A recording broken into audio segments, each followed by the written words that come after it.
Putang ina mo haning Ferdinand Marcos ka. Mula noon susumbatan tayo, patay ka na. Multo ka na, bumabangon ka lang. Matindi ang pangailangan nyo. Kung isipin nyo yung ginawa yun sa akin, araw o gabi sumasakit yung buto ko, tinitiis ko, manglilimos ako, sinasabi ko sa mga tao. Pero ang akin lang, pinapabalik ko sa buong mundo yung pera niya para walang gulo eh. Babantaan nyo ako mismong patayin. Tingnan yung ginagawa yun sa akin. Wala kayong kahihiyan kasi ang sindikato dito ang PNP ng Camp Crame. Yun po ang nagsira ng buhay ko, ban unwanted o deterrent. Ano bang ninakaw ko? Bakit yung binabantaan ako, yung binaban niyo ako sa LRT, sa kung saan ako pupunta, ako yung magnanakaw?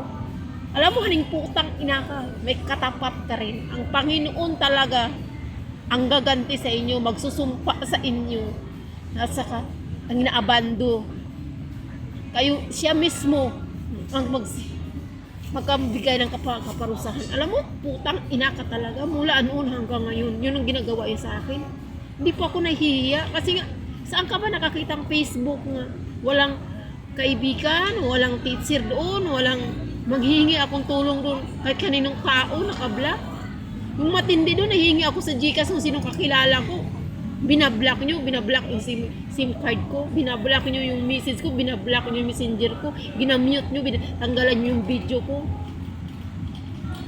Anong klaseng utak kaning presidente ka ng Pilipinas? Lahat sasabihin ko pa yun kasi nga ang matindi ang ginagawa nyo, babarilin nyo ako sa baklaran. Madaling araw man, araw o gabi sa Petix Terminal, SWAT na pulis, sa MOA, sa Quiapo, sa Cubao, sa Presidential Action Center na matindi, babarilin nyo ako doon, dudukutin nyo po ako. Kanina, doon sa Minjula, naghahanap lang ako ng sabon, minaman ako ng pulis. Alam mo, once na mahawakan nyo lang po ako, hindi po ko, ay mapapahiya talaga, matanggal ka ng pulis ka, mapatay ka talaga. Minaman-manan nyo ako kung saan ako pupunta, sa Cubao din. Sinira nyo pa yung therapy o treatment ko. Sanabihan nyo po ako magnanakaw.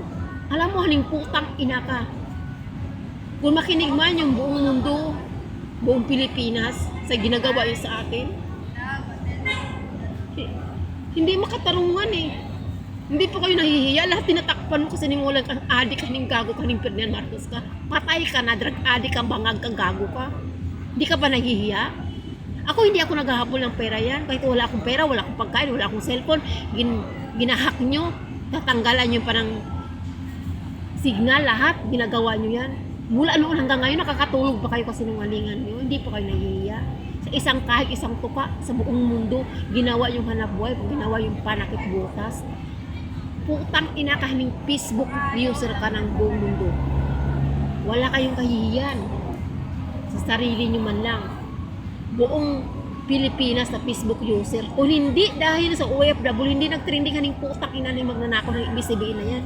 Kasi kung duling, bakit ano na-share ng ibig sa street people na homeless sa street wheeler, kaghaling putang ina ng GBA7, ano gin-share ninyo sa OFW na ginamit yung account, nag-trending kayo, lumamon kayo.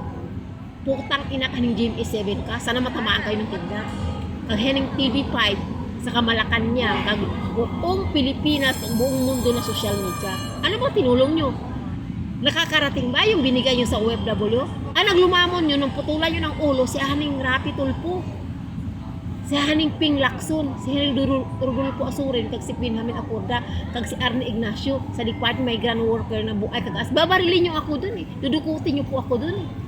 Diba, hawak ko pa endorsement letter. Ang nakalagay lang po, financial assistant o medical assistant, papatayin nyo ko dalhin sa ospital. Putang ina nyo.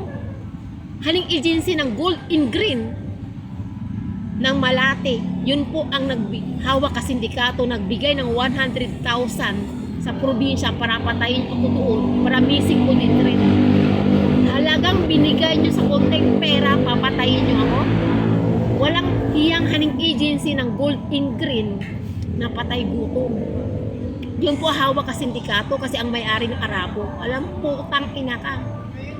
Tiniis ko sa Saudi Arabia, walang pagkain, walang sweldo, mga manyak, haro pa kasindikato at sinungaling. Putang ina nyo.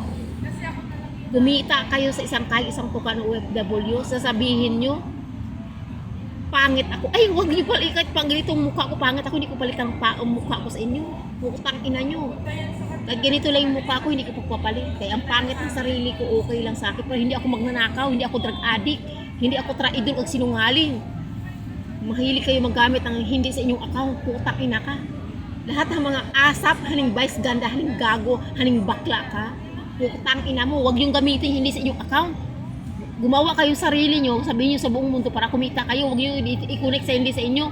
Putang ina mo, haning ay putang ina nyo talaga, kumukulo ang dugo pa ng mga putang ina nyo.